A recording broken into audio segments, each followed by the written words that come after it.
going? Susan Ruth here. Thanks for listening to another episode of Hey Human Podcast. This is episode 258, and I had a conversation with Tevin Tavares. He's from Oakland, California, and he is an award-winning writer, director, filmmaker, producer. Did I say director already? I think I did. He's incredibly talented, and Tony Green, who was on the show a while back, recommended that I have a talk with Tevin because he's an extraordinary guy, and Tony was not wrong. And this is the conversation that we had, and I think you're really going to enjoy it. I think you are going to hear huge things from Tevin in the years to come. I will put links on the links page for you to check out his work. He's got short films that are incredible: Through Your Eyes, Now in America, Lust, and he was in as a performer, as an actor, he was in a short film called The Shoes that is set to a poem, and it's also very moving. And he is recently, you can find his work on Amazon on Top Class: The Life and Times of the Sierra Canyon Trailblazers, which is about extraordinary basketball kids who are the children of extraordinary basketball adults. So definitely check that out. At the end of the episode, when I ask everyone the good ways to find them on the internets, I asked Tevin, and he told me his Instagram as well as his website and stuff. But the Instagram, when he was saying it, the sound shot out in Zoom, so it didn't take. I tried to recover it, but it wasn't there. So I just want to say that if you want to find Tevin on Instagram, it's at Tevin.Jordan. So that's TEVIN.JORDAN, along with, of course, his website, TevinJTavares.com. That's an obvious one. Sometimes Instagram is not an obvious address, so I just wanted to make sure that was made clear.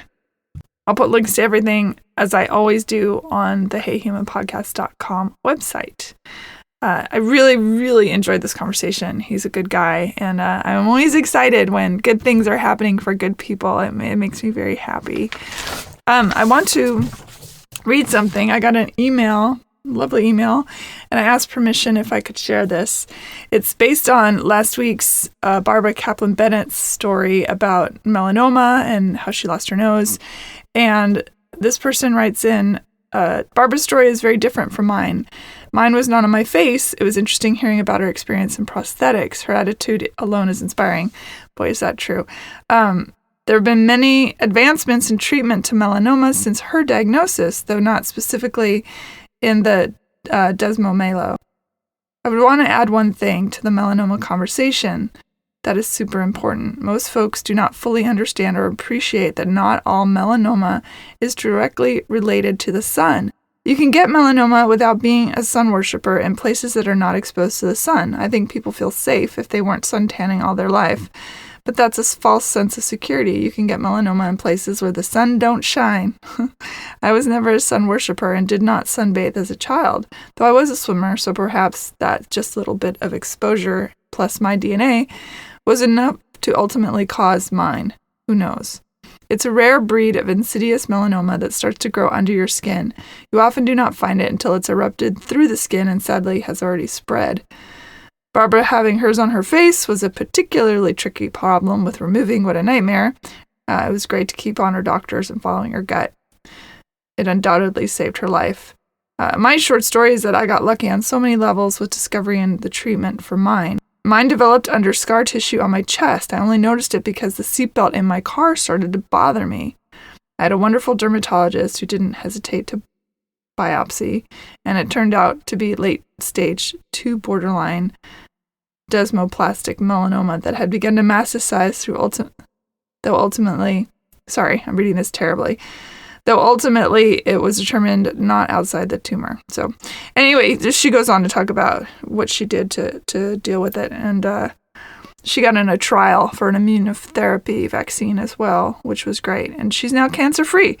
But this is good information. I just wanted to read that letter because I do think that we do get a false sense of security And even if you have dark skin, you can also get skin cancer. It's not like a super shield. But please check your skin, do regular mole checks. If something seems out of the ordinary, just have it checked. What have you got to lose? Best to catch it early and live a nice long life than to die of skin cancer. So that's my PSA. Thank you for coming to my TED Talk. Okay, so all that being said, I'm going to do the usual suspects that I do. Social media, Hey Human Podcast can be found on Facebook and Instagram. You can email me, obviously, Susan@heyhumanpodcast.com. Go to heyhumanpodcast.com and check out the links page. Every episode gets its own pile of links where I reference books and magazines and websites and anything pertaining to what my guest and myself talked about. So definitely check that out. It's a time saver for you. You don't have to go all over the web to find things. It's all in one place. So that's nice and handy. You can find merch on the store there on heyhumanpodcast.com if you want Hey Human merch, t-shirts and pencil cases and bags and all sorts of things, hats. So it's a great way to support Hey Human. Another great way to support Hey Human is to rate and review it on iTunes. It's hugely important and it helps immensely. So please take time to rate and review Hey Human on iTunes or wherever you get your podcasts. And if you want to know more about me and what I'm doing, check out susanruth.com. You'll get information about my music and art. And if I'm interviewed on something, I put all that stuff on susanruth.com. And you can also sign up for the mailing list there. I do not go crazy with the mailing list. I send it out about every quarter or maybe even a little bit longer between time frames. So long enough for you to forget that you signed up for the mailing list and they get mad that you got an email from me. Hopefully you won't get mad, but you get the idea. That's about it. If you want to hear my music, you can go to Susan Ruth on iTunes, or I'm also on Spotify. So, and Amazon and all the places. Basically, anywhere on the web you can get music, I'm probably there. So check that out too. Thank you for listening. I'm excited about this episode because I'm excited about Tevin Tavares and where he is headed and where he has been. And it's, like I said, it's just good to see the good ones do well. So we need more of that in the universe, don't you think?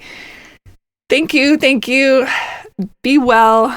Be kind, take care of each other, and here we go.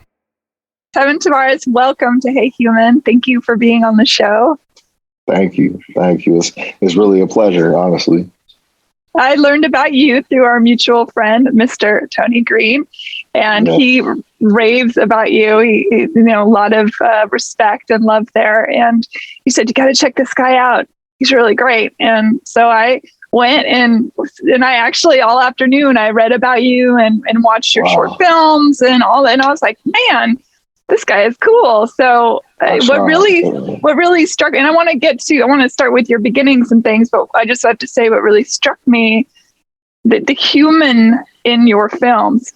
And I think I don't know a lot about filmmaking, but from the perspective of a viewer, the cinematography shot choices, you feel so there. You feel like you are either the person being filmed. It's hard to explain exactly what I mean, but I really dug it. And the lighting is really cool too. Thank you. No, I think that when you come from the Bay Area, you come from Oakland. We're so heavy on authenticity, and I think when you're heavy on that, I always try to tell people, I'm like, when you come from the Bay Area, people will call you out for being fake. And I think that I take that into my filmmaking where I want it to feel as real as possible. And I want people to really leave and feel something, whether they feel inspired or they want to cry, or they want to laugh. They get away where there's a sense of hope at the end of any of my films that I make, or they feel away, and I think that's the biggest thing, from the shot choice to the music that I use, to how things are shot, to the stories. If I'm doing an interview with somebody, I think it all comes to comfort. And I think, with any film that I've done, whether that's a documentary or a narrative film, I think the cast or whoever the talent is, they have a belief in me that I can't explain, and they trust me. And I think when you get trust from, the people that you're working with or you're filming, it allows them to be vulnerable and allows them to let their guard down and allows them to seek out their true emotions. And I think that's just my biggest blessing that I've had is, I've just been able to make people feel comfortable. And when people feel comfortable, they're able to get the real side of things that you can capture in cinema. There's a true vulnerability to the stories you're telling too. I think it would be hard to be in something that you particularly, not the royal you, but you particularly are making and not feel that because it's in the story. And I'm not, when I watched the Numb in America short, I got choked up. I mean, that was very heavy. And sadly, it's something that is perpetuating all the time. I want to get into your films, but I want to start with you as a person. You grew up in Oakland. Mm-hmm. Mm-hmm. My grandma stayed on top of it on 82nd. And my parents stayed in Hayward. So, and my dad worked in Oakland, and I went to school in Oakland pretty much my whole life. So, and all my family lived in Oakland, but I spent most of my time as a kid, as a teenager, most of my time in Oakland. That's what influenced me a lot. I was always at my grandma's house legit every single day from the time I was a kid to the time I was in high school.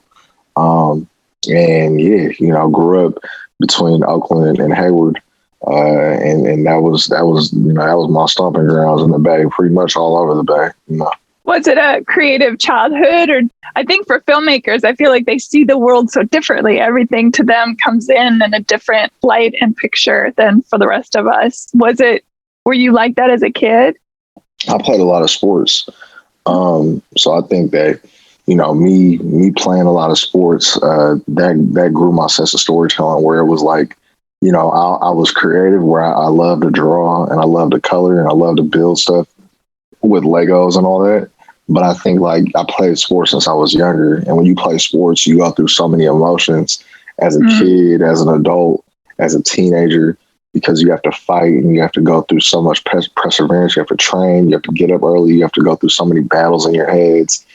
Sports is the ultimate form of storytelling. When you look at Greek gladiators, in the Olympics of old times, like those are real stories, and that's where I get my storytelling from is playing sports all those years. Like I can't even sit up here and tell you like, I grew up and I was always watching movies and TV shows and, I watched Fresh Prince and, I watched like Lion King and Disney movies and stuff. And, but it wasn't like, I knew I wanted to be a filmmaker since I was, 5 years old. Like I didn't realize I wanted to be a filmmaker until I was 18, and I didn't even know I didn't even know I wanted to be, or I didn't even know I was a director until I was maybe 22. I didn't know that's what I was until I figured it out through self-discovery. I just wanted to make commercials for Nike, so that was it. But 18 was when I say like I realized like, okay, I want to make videos that inspire people. As a kid, you're like, oh, Nike is awesome. Their commercials are incredible. What made you go, oh wait, I want to tell my own stories? What was it? What was that moment for you? So there was this, me and my friend Carlisle, he's from the Bay Area as well. He, came to me one day and was like, hey, they're not making real advertising anymore, real ads. And I was like, what do you mean? He's like, just, things just aren't authentic anymore. And he was, one day he was like, he had wrote this poem and I was like jokingly like, well, shit, like I'll act in it. And he was like, all right, we'll be up tomorrow at 6 a.m. and we're going to go shoot it. And I was like, all right, for sure. So legit, we woke up at like 6 a.m. He had me read over this voiceover. He had me act in this thing called The Shoes, which is like one of the first things that I ever did. I like acted in it. And then, it was great. I watched it. It was really great. And then it ended up going viral, within like 2 days. And it's super intense. I mean, geez. Yeah. Yeah, so it got on like Complex and like World Star, and like, people were hitting, people all over the Bay had saw it. And that was like people's like little first introduction to like, okay, Tev, like, what are you doing up there in Oregon? You know what I mean? Like, what are you doing up there? Like, you doing something. And like, I was just being myself. Like, I didn't know how to act any of that. Like, I was just like, sure, like, I'll go ahead and act this out. You know what I mean? With facial expressions and emotions and stuff. Like, I was just being myself. And then that's when it sparked. That's when I was like, me and my homies in college were just like, yo, let's just do something every couple months and let's just make something. And that was my film school. I was in the advertising program, but that was my film school. Like, in film school, what you do is, they teach you the basics, and you go work with your fellow students, and you make projects. So I would say at Oregon, we probably made 4 films between my junior and senior year, maybe 5. 4 out of those 5 ended up going viral and winning awards, So, sometimes it's just, I always wanted to go to USC. And legit, I didn't end up going to USC, but I think I got blessed with the opportunity to, being at Oregon was my film school. Yeah, and you don't have all the student loans now for the film school on top of regular going to college. Yeah, I mean, I still have student loans, but it would have been worse if I would have went to like got my master's at USC. Yeah. So fortunately enough, my years in Oregon were my film school. Yeah, it's cool that you had people around you that were creative and that could see the vision as well as you. Mm-hmm. Sometimes it's a lifetime before you meet those kinds of people that you really vibe with you and see things through your lens. Yeah, I think I was very just fortunate enough to have a team of people that we all saw the same vision and wanted to, make art that inspired people. And when you have a team of people that are all down for that, then the blessings happen and the art happens and the great things happen. So. I'm just thankful to have, my close friends at Oregon who are always down to make videos and films, and that really sparked interest in not only the community in Oregon, but around the country. What brought up the Kendrick Lamar thing? How did that come to be? So, I just got fired from Adidas. What? Oh no. And I'll never forget, I was like in my car and I was listening to that song and I was like, because it's like the song is kind of reversed. And I was like, dang, like this is kind of like, what Kendrick is saying is like, it's like repeated actions that a black man does every day that leads to his eventual death. And I was like, dang, like we should just make like a music video / short film for this and release it on Kendrick's birthday. And we legit, like we came together and we concepted up this stuff and, as a team and, we went to Eugene, Oregon and we made Eugene, Oregon look like it was LA. And we shot the film and we put it out on Kendra's birthday and we were like, dang, we thought it was going to go viral. And in my head, I'm like, man, maybe, cause we have been hidden like, I think like we probably were like 4 films in a row that just hit every time. And I was like, dang, like maybe this isn't the one that hits. I was like, maybe, my community and people are going to mess with it, but maybe nobody's going to pick it up. I'll never forget. I checked because how we would do all our press. And that's why I'm so big on marketing now is we would send every film that we did. We would send it to writers. And we would send it to blogs, because we knew that was where it held up. So I remember sending out hella just emails to people, and I'll never forget. I was somewhere in Portland, like I think like at a Chipotle, and I was chilling, and I remember I just got done. I washed my hands in the bathroom, and I'll never forget. I checked my phone, and I saw an email from this writer, like, hey, like. Saw your film, here goes an article about it. And it was on this thing called Hip Hop DX. And the next thing you know, hot new hip hop. The next day, Complex. Then the next day, somebody else. Then the next day, Complex UK. And then it just went viral. And like, to this day, I still think that Kendrick saw it. and his team saw it, because it was pretty much like, if you look up Kendrick Lamar Lust, like that video comes up. Yeah. So, it was just a moment where, okay, cool. Like things are, when me and my friends, like we know how to, that's why I never really like, I know how now, like any film that I make, I know it's a struggle for me not to be a part of the marketing, when bigger people are in charge of it. That's because I'm like, I grew up or I was an advertising student, one. Well, also like any film that we made with me and my friends, we did all our own marketing, So, and that we're like, yo, we know what's going to make the people want to watch this. And, it's getting attention from blogs and sites. And now, that was years ago. I think there's, that was still in the age. We had social media, Instagram, but it wasn't popping that like it's that now. But, still like, you let the people decide, and, if people decide, they're going to write on it, And they trust people trust their friends. So if your friend's like, oh, you gotta, check this out. This is really cool. Your friends listen, and then they tell their friends, and it just becomes this thing. Did Kendrick reach out to you? No, but I still to this day, when I meet him one day, I'll be like, yeah, I remember when me and my friends, we did a fake music video for you, and it went viral. And they'll be like, he might be like, he might not forget about it, or he might be like, yeah, I remember that. So I'm surprised he didn't reach out. Well, maybe he still will. Who knows? Maybe he's keeping an eye on you and you don't know. He might be. I think a lot of people are doing that, but a lot of my mentors and people, I think there's people out there that are peeping, but are just probably waiting for that right time. So I think it's coming. It's coming. Yeah. Well, talent rises. It's just the way it works. And determination. Clearly you're super hardworking and determined and have a vision. Yeah. I think that shows that it's like I said, when I was watching it, you can see, you really feel like you're in it.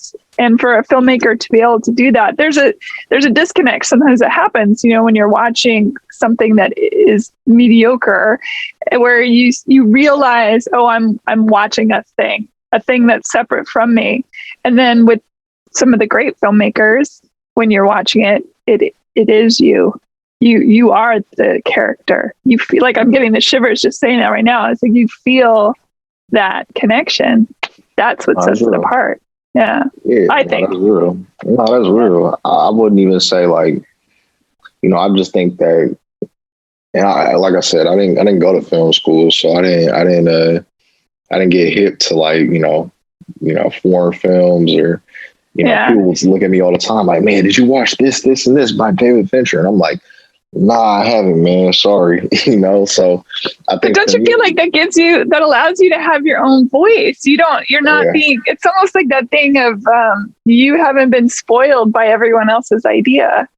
No, I think for me, like, and that's one of the biggest things, I guess, with the last thing I did with Top Class, the doc series with Amazon, and Sierra King, people were like, I've never seen anything like this before. I've never seen anything like this before. And I think for me, it's just, I get a lot of inspiration from music videos, but I also get a lot of inspiration from like Donald Glover, Ryan Coogler, Hiro Murai. Like, I try to take a little bit of everything from them, and then I try to mix it and put it into my own. And I think, when I talk to people, one day when I'm able to like, actually communicate that to people, like people will see it. They'll be like, yo, I could see like a Kendrick Lamar music video in here. I could see Ryan Coogler in here. I could see, Hiro Murai style in here. And it's just like, but, it's my style, and I think people take different influences.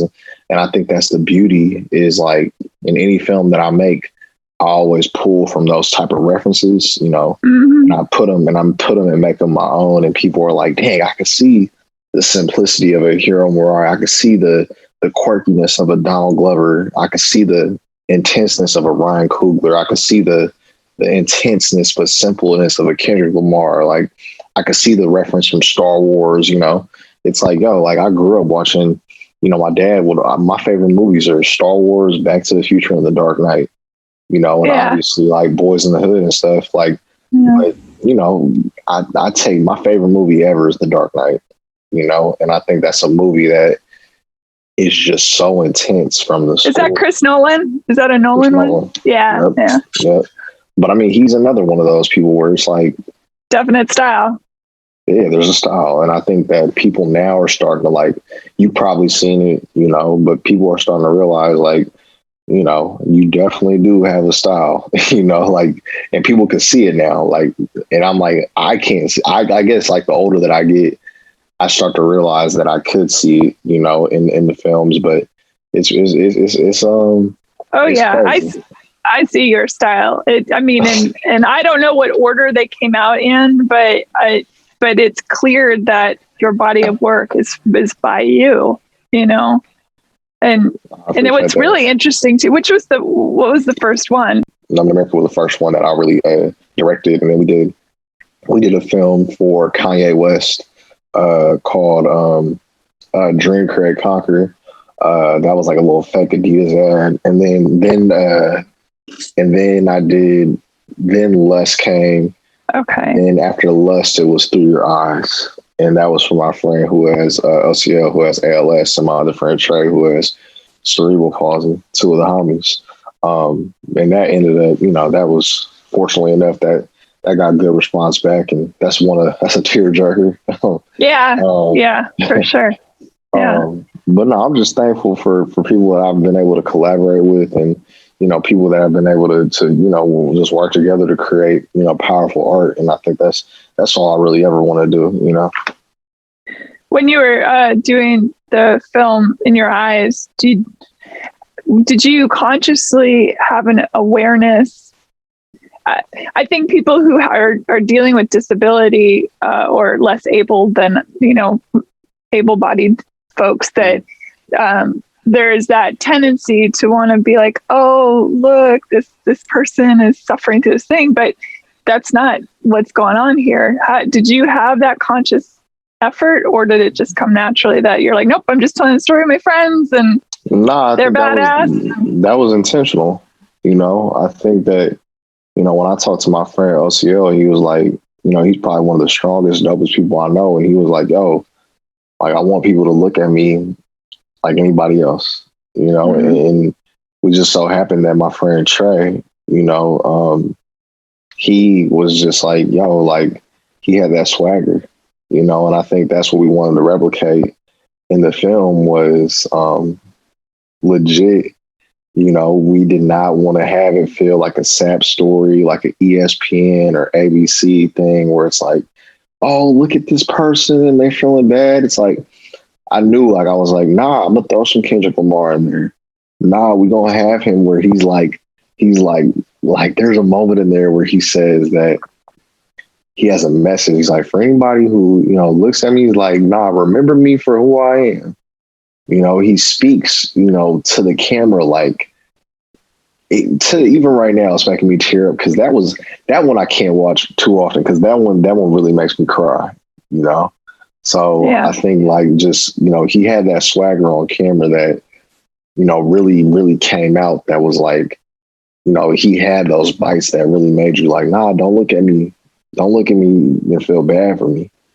You know, I'm on the same level you are, you know. So that film, you know, fortunately enough, you know, that ended up winning the, you know, best short doc at the Long Beach Indie International Film Festival. So, you know, that was a blessing. You get a lot of story in this short amount of time.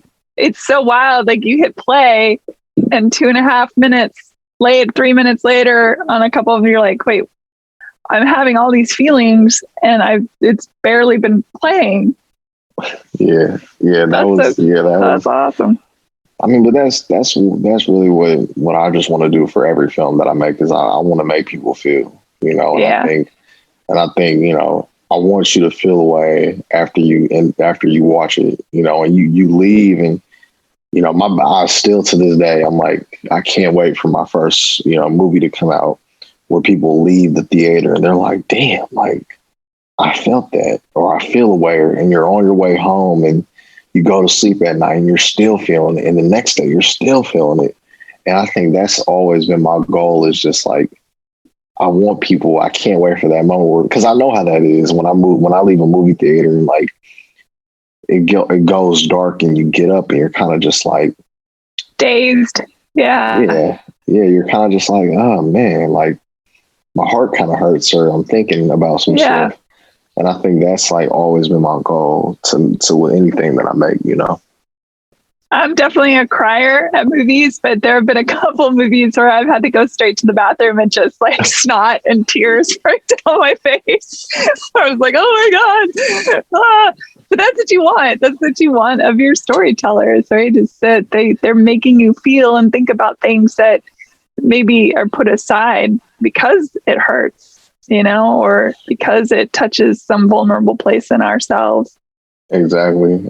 Just make things that people remember. I've been fortunate enough where, you know, the last couple of projects that I've been able to work on, like it's touched like either a community or somebody individually where they can feel it, you know. So I to this day, there was a moment where I was listening to the Damian Lillard song that I directed with Brookfield Deuce, and I was just like, dang, I forgot. I always forget about that music video because I'm like, dang, that was a big moment, you know, because it was bringing everybody in Oakland together and everybody in that Brookfield community together. Sometimes I'll be forgetting. I'm like, dang, I forgot I even did that, you know. So that was definitely one of my favorite ones. How did the top class come to happen? Because that's a big deal. That's peeking in behind the curtain on some very famous families and right.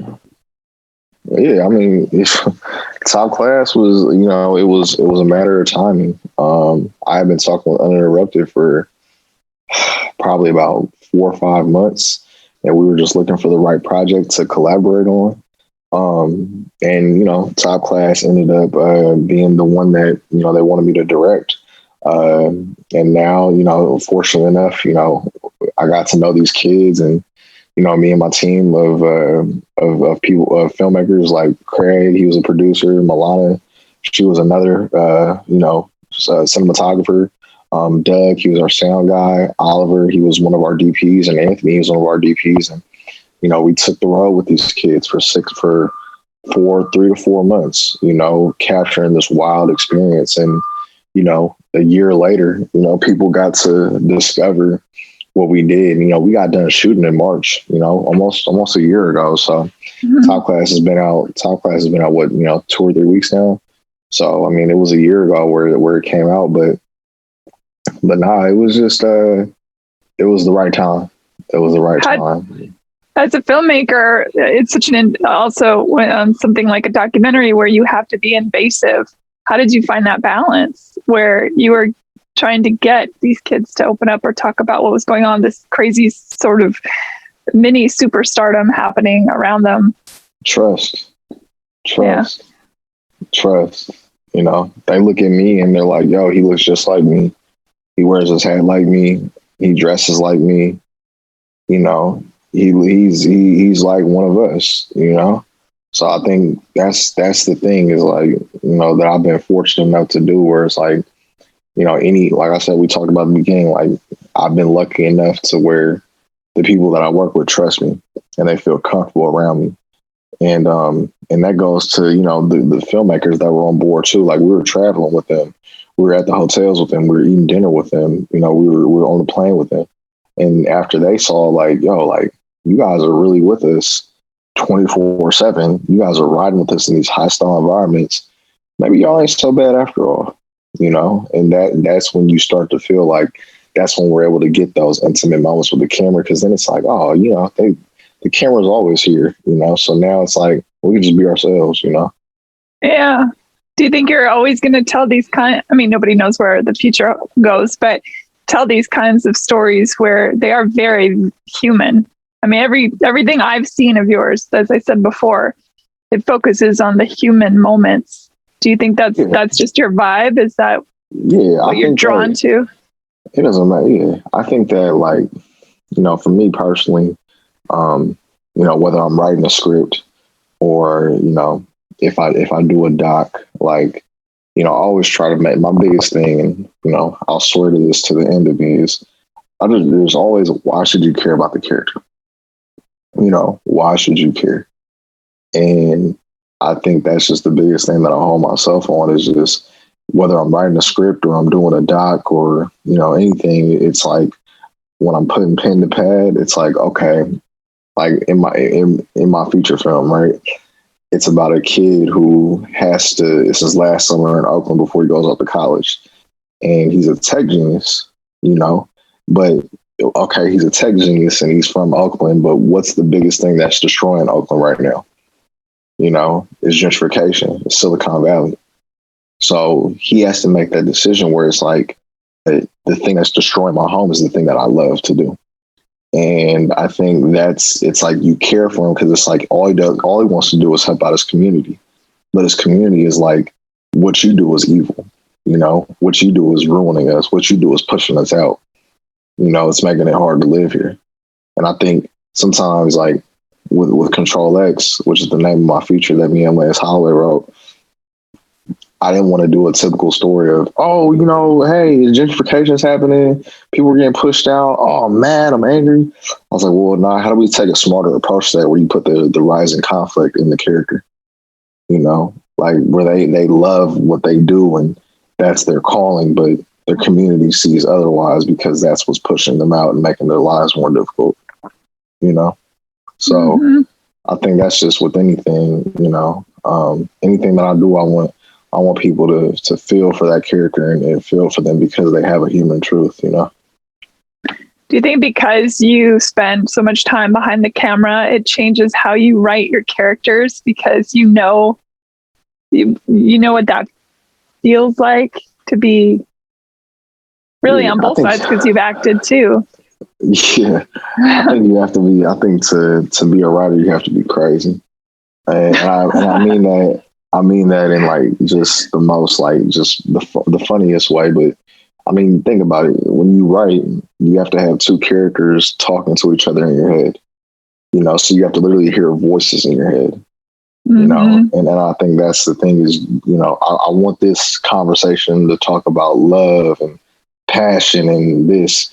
And now the other character has to conflict with the other one. So for me, it's just like I've grown as a writer, and I'm just excited for people to see my feature. Hopefully we land. I'm manifesting that we land a deal with the production company this summer.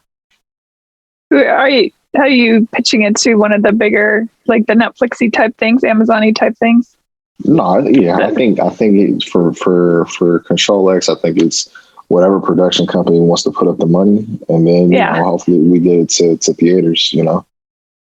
Does it make a difference that you come to the table with all these great content? I mean, I imagine it's a tough road regardless, but you have this great body of work that speaks for itself that must open doors. Oh, trust me, I have 2 projects coming out in June, and at the end of those projects, people will be like, "Well, what do you want to do?" And I think I'm not even worried about. I'm not worried at all about getting my movie made because I think at the end of June, people are gonna be like, "Well, what do you want to do, and how can we help you do it?" So I think it's just been years of hard work and success, and being 26 years old, being able to do a whole like doc series on Amazon, it speaks volumes. So I'm just thankful for that. Heck yeah, for sure. Can you talk about what's coming out in June, or is that under the wraps still? Yeah, I can't even. I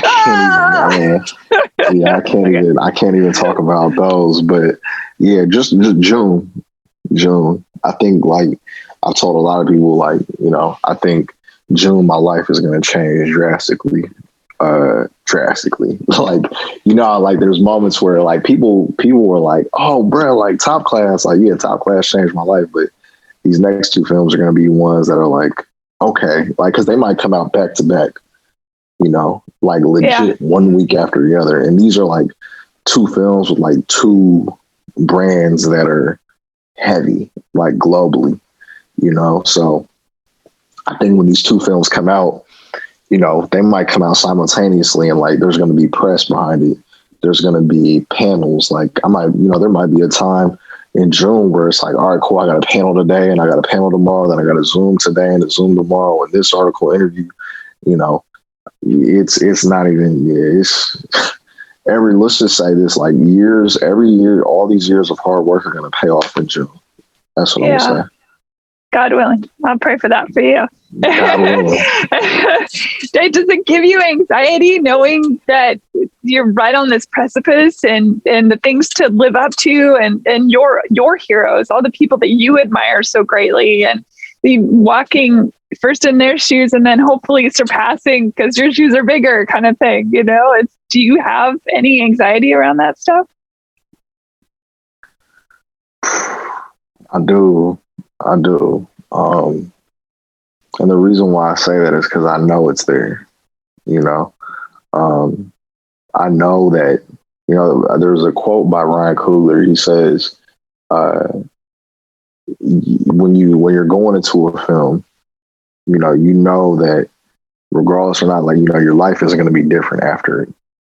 And, you know, that's the situation that I'm in now where, you know, I'm prepping to go shoot something, you know, a film that potentially might change my life in like, you know, a month, you know. So my life, if I nail it and I get everything done how it should be, you know, my life won't be different in July. My life won't be the same in July. It'll be drastically different, you know, and that's like what, 3-4 months from now.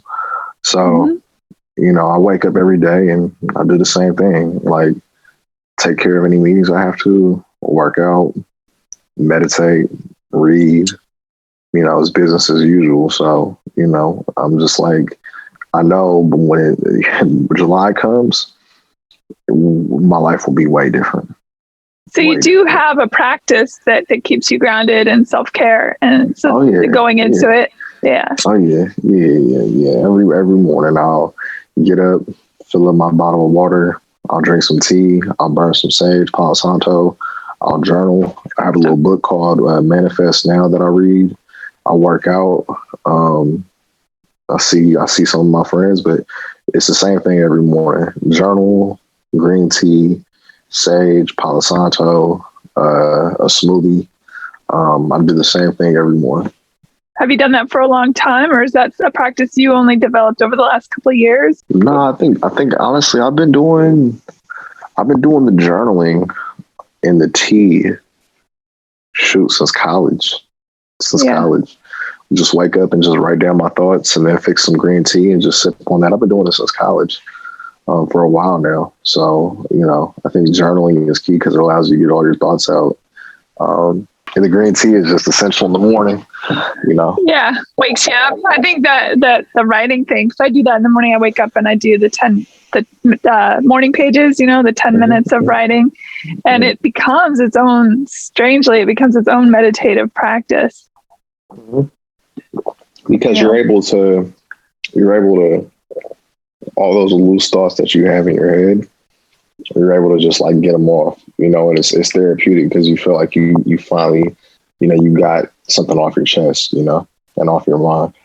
Yeah. Do you have crazy dreams? Are they super intricate and vivid? Honestly, I don't even have crazy dreams. Honestly, I can't sleep it's like I can't sleep at night. Well, I can sleep at night now, but sometimes like I think the last time I was able to like really sleep at peace, not like, because I've been thinking about it. I've been working on a project probably every day since my senior year of college. Yeah, I think, what is that? That's 2016.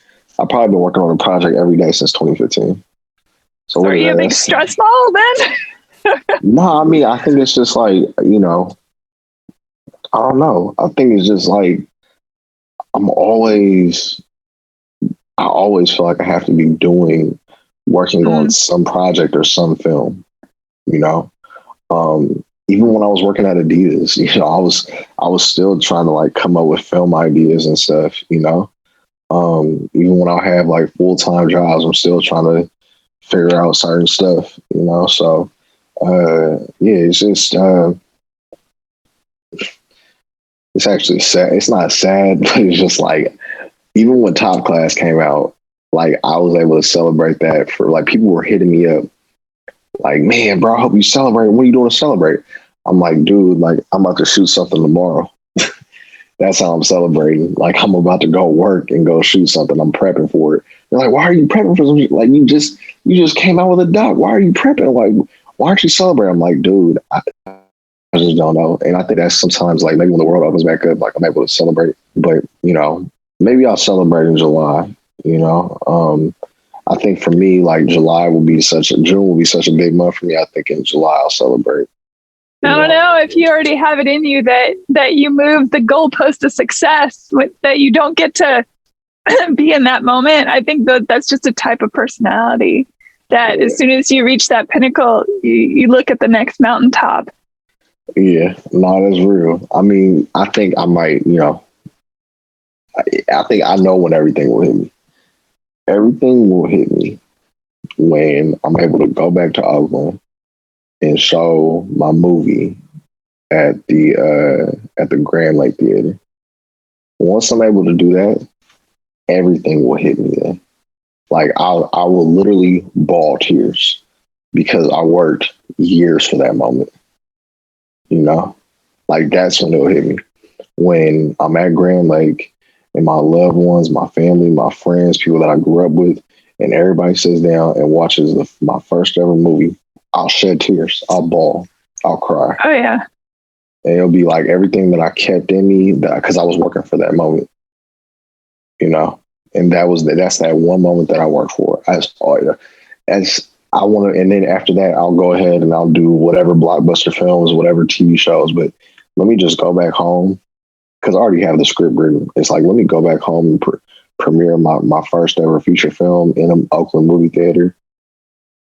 I'll break down on the floor crying because that's everything.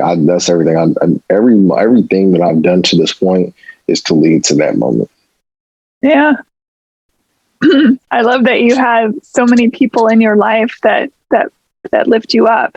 It's such an important thing, especially as a kid growing up, how important it is to have people around you that see that spark in you, that see that talent. And that's awesome that you get to, you know, go back and be like, yo, we did it. Because then it becomes communion.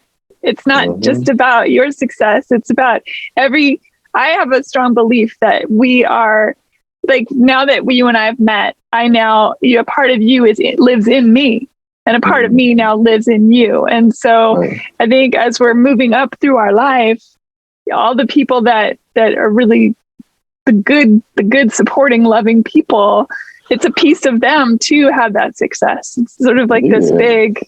No, that's real. That's real. I feel like that's like the realest stuff. Like, because I feel like when I win, you know, my friends win. You know, when I win, my family wins. When I win, my loved ones and the people that gave me game and mentored me and looked after me, you know, they win too. You know, so like I said, it's my life could. I know this. You know, I've manifested this, but I know my life could you know, will be looking much different after June. You know. Yeah. Well, and also, you know, growing up, I mean, as a Black man now, you have people coming up looking at you like, oh my gosh, you look like me. Look at the things you're doing. That's amazing. That representation is huge, just like you look to your heroes who look like you. It's so important. That's the goal. Yeah. That's always the goal. You know, the goal is to always inspire the next person to do it. You know, just kind of how, you know, I look at somebody like Ryan Coogler. You know, he's, you know, went to the same, you know, from the same city, you know, went to, you know, same Catholic high school. We went to St. Mary's. I went to Odell. You know, it's almost like we took the same path. You know, so for me, it's, you know, he went to USC, I went to Oregon.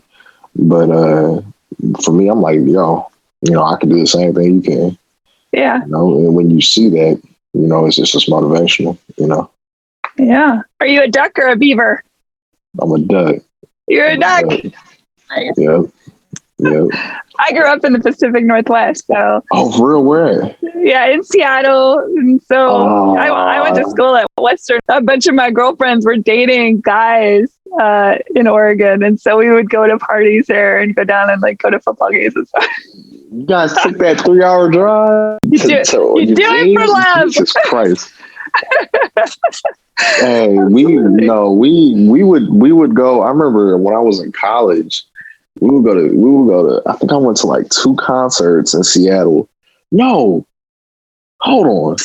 Yo, Eugene to Seattle is 5 hours. I'm tripping. Yeah, it's 5.5, I think, something like that. Oh my God. Yeah, I remember that. Me and my ex, man, we went to a Beyonce concert. We left from Eugene and we drove all the way to Seattle.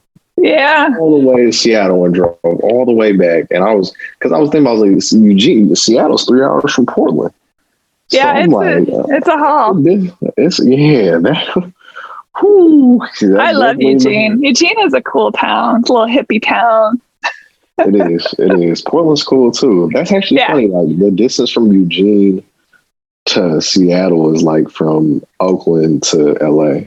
I guess it's not that bad. Yeah. 5.5 hours. Yeah, it's about 5.5 hours. Yeah. It's not. I mean, you just put on a podcast or good music and the time flies. It flies, especially if you're with people. Yeah. So, I love to road trip by myself. I've driven across the country half a dozen times and I love it. Oh, half a dozen? Easily. Maybe 7 or 8. I love it.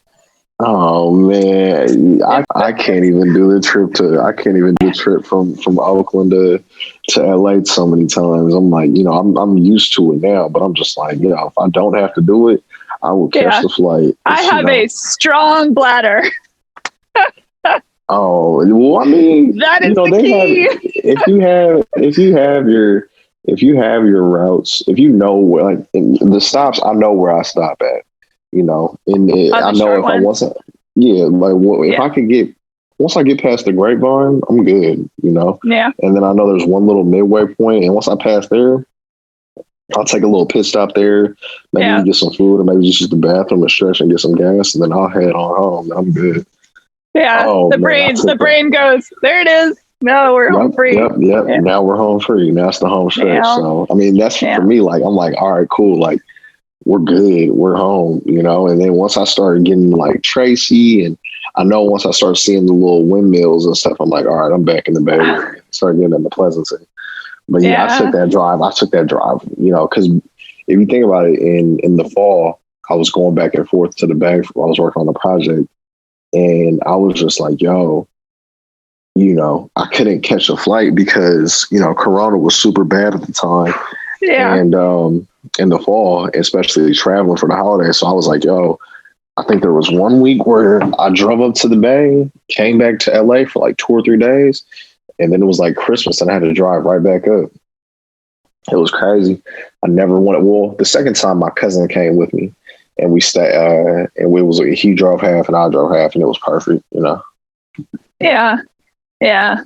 So you brought up an ex. I'm curious, is it hard to find people relationship wise that get where your brain goes? I feel like for creatives, right? Our brains are just wired differently. Yeah. And the amount of, like you said, like your whole life is head down, do the work, get it done, be the best. And that's really hard for people outside of that to understand. How have you navigated that craziness? That was my issue with my last relationship was just, my ex, she didn't really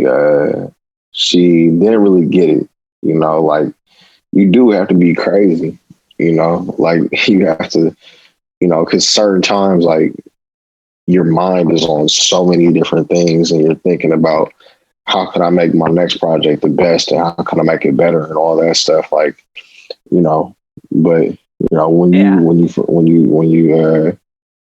future, when you find somebody, you find somebody. But for me, I'm like, I'm so focused right now. I'm like, like I don't want to. I know what it takes to be in a committed like relationship, and like, the amount that it would take. And I'm just like, for me, my relationship is like with film, Yes, it's your first love. That your art is your first love. And I hate to break it to you, but your art will always be your first love. And that's why it takes a special person that understands that that it's not them. It's the fact that your passion is so devoted. It doesn't mean you can't be a good person to someone else, but they just have to know how to, know when to throw food at you and run away so you don't starve to death once you're working so hard. But also, be I think it's hard. I think it's hard to date a creative for sure. Exactly. Yeah. No, I mean, it's in the end, we're all fucking crazy. Yeah, we're all crazy.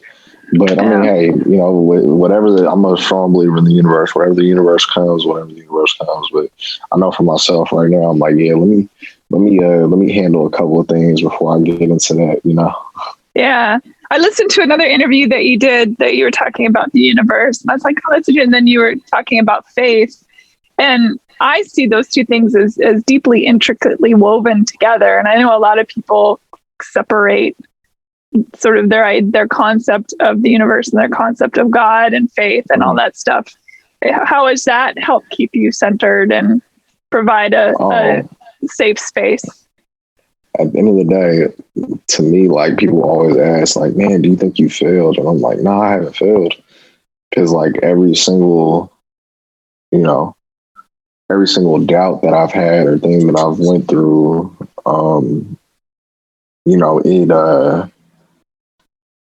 it always led me down a better path, and it was a learning lesson.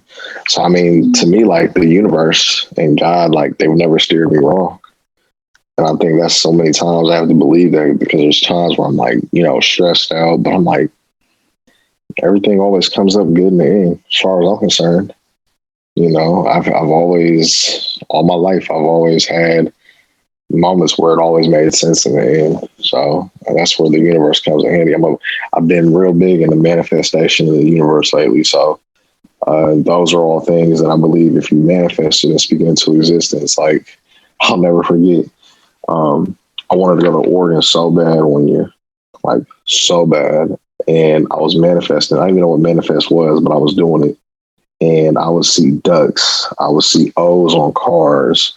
I would see Oregon license plates, like, all over the Bay Area, And I would tell my mom, like, yo, I saw an Oregon license plate. I saw an O on the back of the car. I saw a duck, yada, yada. And I was like, dang, like, am I even going to get in? There was one time I literally bought an Oregon hoodie and I was wearing it. And I didn't even got to the school yet. I was just like, I already know I'm about to get in. That's why you do it. That's how you do it, So you tell them, and it's like, yo, I'm gonna get this made, or I'm gonna get my movie made. That's why I sometimes, like, on my Instagram, I post, like, the name of my film, the title cover of it, So when people ask, like, man, what is Control X? What is Control X? I'm like, yo, it's my movie. I've been talking about it for years. I think that act as if it's already happened is a great way to shake hands with the universe.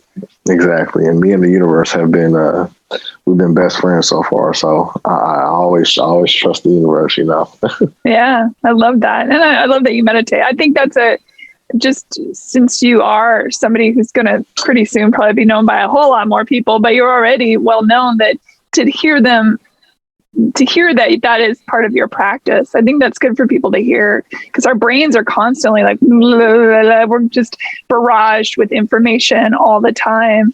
And to know that you know how to focus that down. Yeah. I mean, I think yoga has helped. I think reading this Manifest Now has helped. It's honestly probably, like, I would say it's like, it's the best book that I've ever read. And really? I legit, like, I recommend it all the time to people, because it's kind of like, because one of my favorite books is The Alchemist, and The Alchemist always talks about, that's my favorite all-time book. I read it every 6 months. Freaking love that book. Sorry, I don't mean to interrupt, but no, it's all good. And the book talks about, like, if you want something bad enough, the universe will conspire to bring it, and that's what manifestation is.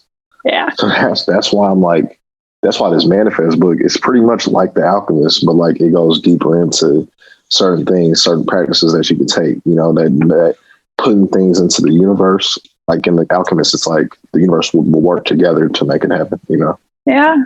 Handshake with the universe. Yeah, I freaking love that book. Anybody listening, you have to read The Alchemist. It's so good. Oh, you gotta do it. That's like the Audible's good too. The audio version of it's also excellent. It's phenomenal. It's phenomenal. Yeah. It is phenomenal. Like it's one of them, you know? Yeah, I love it. I'm so excited for you. It's so cool. I'm just taking it one day at a time. One day at a time. Like today, it's like, you know, today was one of my, I guess you could say, like lighter days. And I was like, yo, like, you know, that's cool. You know, I don't have to have like any hectic meetings or be doing something like, you know, because tomorrow could be a hectic day. I could get an update like, yo, we got to go casting, yada, yada, yada. Like things are crazy. So I think I've learned now to realize is like, you know, when I put in the work that I needed to, sometimes you just got to sit back and let things happen.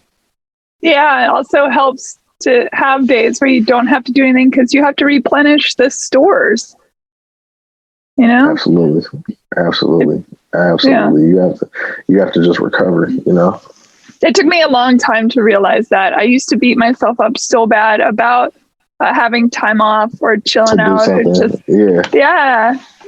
And you feel like, you have to be doing something like every single time in the moment, you know? Mm-hmm. And you really don't, you know? Sometimes you just lay down, just chill, you know? Yeah, absolutely. I tell people how they can find you.